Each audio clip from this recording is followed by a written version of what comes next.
LaVar Ball, big baller brand. Now, let me take my time on this man. LaVar reminds me of, he actually reminds me of a couple of people. He reminds me of one of my uncles, and he reminds me of somebody I used to be in the Navy with. You know, when he was on that interview with on Colin Cowherd's show, that controversial one where him and that woman went at it, I was not mad at him at all for that. I don't think he was wrong at all when he told her to stay in her lane. He's just not a fake dude. He's one of those dudes that if you catch him off camera, he is the exact same he is on camera. And I'm not mad about that.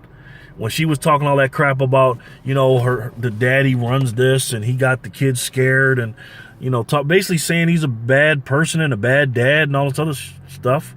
You know, when I got on TV and I was sitting next to her, I wouldn't talk to her either. So I'm not mad at him one bit about that. I don't agree with all his tactics, but I would say this. When I say I don't agree with him, meaning if I was in a position, I wouldn't do it. But he's a grown man. He's successful. You see where he lives, his house, and you know how much money he's making before his kids even go to the NBA. He's running successful businesses. But at the end of the day, he is a marketing genius. Now, people ask me, what do I think about Lonzo Ball sneakers? I love those sneakers. Them sneakers look nice. You can say what you want. Oh, they look like Kobe's. They look like a knockoff of this. Everybody's sneakers look like everybody's. You know what I'm saying? How much different can you be in a sneaker, in a basketball sneaker? If you try to make it too different, people aren't going to like it. You got to have it familiarized. That's why people compare LeBron and Jordan and Kobe and this and that, because you want something similar to what you already have. If he would have made a completely different shoe, everybody would have said it was ugly. And because he has haters, they're going to say that it's ugly anyways. I love the shoe. Now, do I love the price? Now, if you scroll down in my in my videos I did about maybe 3 years ago when LeBron came out with a shoe, I think it was for $300 or $350. I went off on LeBron about that. You know what I'm saying? I was cursing in it too. You can check it out. Check out you know what I said about his sneakers. And but I got to change of heart with this. You know what I'm saying? When I first heard that his sneakers was a nickel, $4.95, $500, I said, man, what are you thinking? But when I had to really think about it and do my research, the dude is a genius. And I'm going to tell you why. First of all, him just announcing that price got everybody in the world talking about those sneakers. Now, he may have not up front sold as many as we thought, because the initial number was like 5,000 or something like that. Then we found out that was bogus. It was BS. But do you know how much money Nike, Reebok, Under Armour, you know, Adidas, all these companies would have paid for that kind of exposure of their sneakers that LaVar did just with his mouth and announcing the price?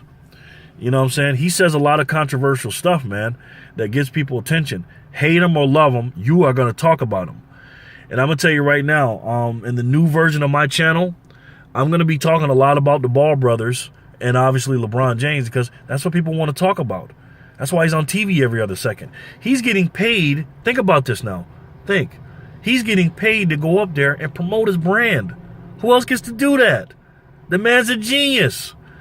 So hate him or love him, you can't hate the game. You can hate the player, but you can't hate the game. You know what I'm saying? I mean, or is it the other way around? Hate the game or hate the player? I don't know. You know what I'm saying. I ain't said that in a while. It's an old school term. But, yeah, overall, I like LaVar Ball, man. I think he's done a great job with his kids. I'm not going to sit here, because I'm a dad myself. I'm not going to sit here and praise a man for being a good father, because he's supposed to be a good father. But what I like is he instills in his kids that you can be better than Michael Jordan. Somebody's going to be better than him. Why not you? And I like that. So when he says all that crazy stuff about his sons are shooting for Jordan and, you know, Lonzo's better than Steph Curry and all this other stuff, I'm not mad at him for that, because he wants his kids to be the target. He wants his kids to have the pressure when they get on the court, because at the end of the day, if you want to be the best, you got to beat the best, and everybody's got to give you their best to beat them. And I like that. So overall, I like his tactics so far. He's not hurting nobody. He's not going out here cursing people out. And like I said, as far as that, I think her name was Christine Leahy. No, not Christine Leahy. That's my baby right there, Christine Leahy. Oh my God, or Kristen Leahy, or whatever her name is. Well, she right. I'll make a video about her later. But whatever the girl name is, the girl that is on Colin Cowherd's thing, you know, are you threatening me? And all that. Man, get the man. I'm not even gonna go there. But I heard she dates black dudes. I heard, you know, at first I thought she was like being racist. Then I looked her up. She was dating some brothers. I said, okay. You know, that shocked me. I'm not gonna lie. I'm not gonna get into that because it's not about race or anything. But I don't feel like he was disrespectful at all. He wasn't calling her out her name. He just didn't want to speak to her and said, stay in your lane. He said, I'm scared of you, and he's right. As a black man with a white woman talking like that, he should be scared of her. You know what I'm saying? In today's society. But anyways, you know, my overall thoughts on LaVar, like I said, I don't agree on everything he does, meaning I wouldn't do it if I had 3 sons like that in that position. But I'm not mad at him at all, and hate him or love him. You got to respect him and what he's doing, what he's accomplished, and what in the future they're going to do with those sneakers, the Big Baller brand, and how much money they're going to make, man. Because it's going to be crazy. That Big Baller brand, you may not like it now, but remember, when a prototype comes out, you know, you at first it doesn't look that good. Think about how Nike came out with it first, how it looked, and Adidas and Reebok. You got to just change it to change it. If people don't like it, you got to make little adjustments and stuff like that. So I think the Big Baller brand will be fine. I will be purchasing some, and I'll be wearing it around this channel. And like he said, you know, it's called Big Baller, and if $50 for a shirt is too much for you, you ain't no big baller. And that's what he's saying.